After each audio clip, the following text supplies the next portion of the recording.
The Golden State Warriors are one of the most successful teams in the history of the NBA. And right now, the Warriors have, I believe, 6 NBA championships. Some people are like, no, they only got 3.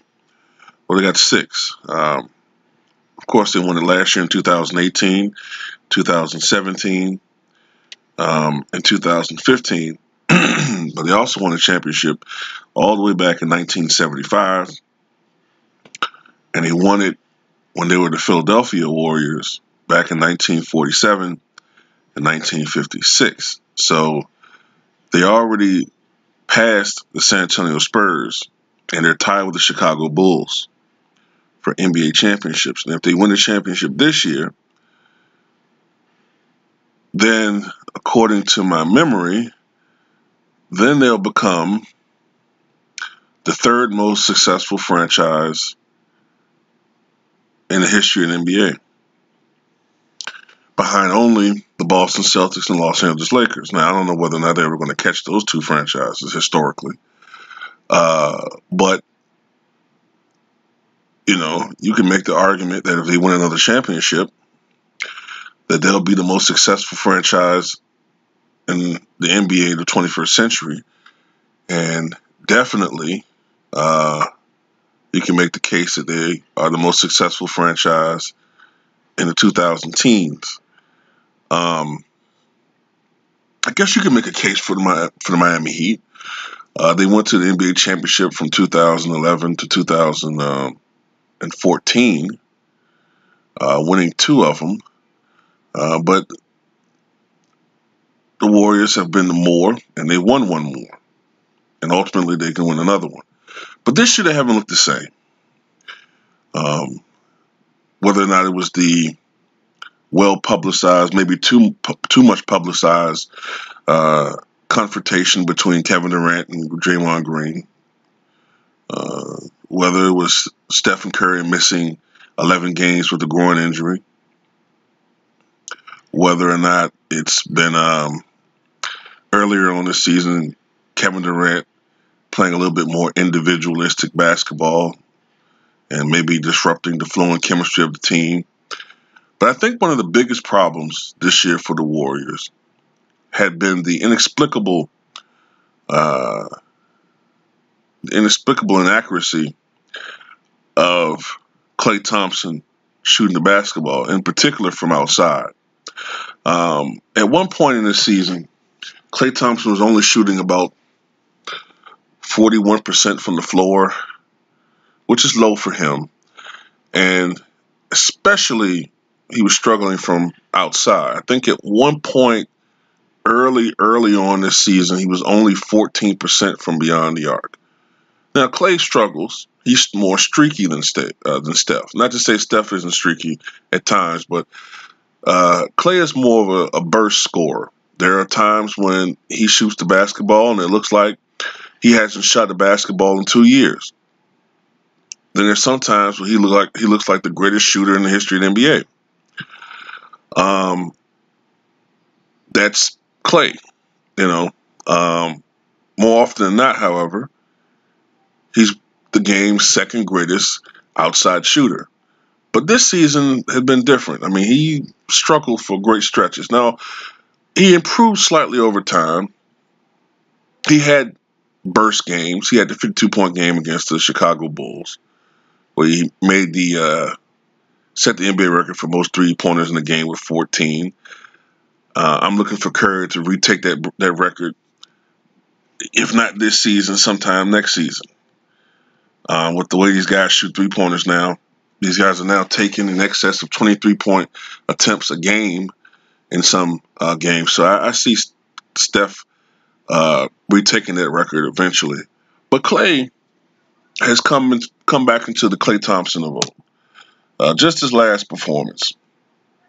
Okay, but even before that one, Klay had a game against the New York Knicks where he scored 43 points earlier this month. And against the Los Angeles Lakers in their last game, Klay Thompson scored 44 points. and he tied the NBA record by making his first 10 three-point attempts. He was 17 of 20 from the field overall, and he wound up missing his last attempt, but he was 10 of 11 from beyond the arc. And right now, Klay has pushed all of his seasonal averages way up. He's actually shooting 46% from the floor, which is actually right on his career average.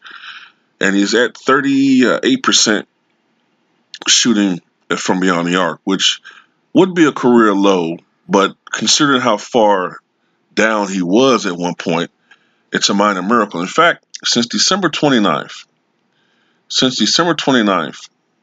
Klay Thompson is averaging 23.5 points per game. No, I take that back. He's averaging 26.2 points per game, shooting 55% from the floor, an amazing 52% from beyond the arc, 4 rebounds, and 1.5 steals. Klay Thompson has arguably been I'd say their second best player behind Stephen Curry during this stretch, and their best player overall as far as shooting the basketball. But the whole team has been hot, and that's one of the reasons why they've powered past the Denver Nuggets to the best record in the Western Conference. And if the Toronto Raptors lose again in their next contest, the Golden State Warriors will, surprise, surprise, take over as the team with the best record in the NBA. And I guess for people who wanted to see some parity this year, wanted to see some competition, they're a little bit closer to the pack, or at least they were a little bit closer to the pack at one point in the season, and it looked like they were vulnerable. But oftentimes championship teams have looked vulnerable in the past. I remember some people thought the Lakers looked vulnerable with Kobe and Shaq, and I remember the Bulls. Oh, well, this is the year they get old, and they're going to break down and fall apart. And it never happened. Oh, this is the year the Lakers with Kareem and Magic. Look, Kareem's looking old. This is the year that's going to fall apart. And then they went back to back in '87 and '88. So the Warriors are fine, man. And Klay Thompson has found his shooting stroke. And now with the addition of Boogie Cousins,